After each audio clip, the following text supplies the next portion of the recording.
আমার আল্লাহ বলে এই জমিনটা আমি পুরায়া তামা বানায়া দিব। এই জমিনের মধ্যে যত পানি আছে পানিগুলো আমি আল্লাহ পুরায়া ছাই বানায়া দিব। যেদিন কিচ্ছু বলতে কিচ্ছু থাকবে না, সেদিন থাকবে শুধু আমার আল্লাহ।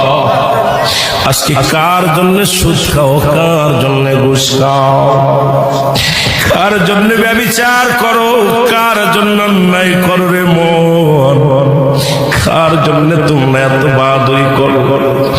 আরে আজকে একটা কথা বলতে গেলে কষ্ট হয়।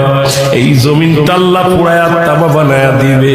এই জমিনের মাটিগুলো পুড়ে হবে তামা। এই জমিনে যত পানি আছে পানিগুলো পুড়ে হবে ছাই। এই দুনিয়ার মধ্যে কিচ্ছু যেদিন থাকবে না, ওই তুরস্কের কত বাহাদুর, কত টাকাওয়ালা মিনিটের মধ্যে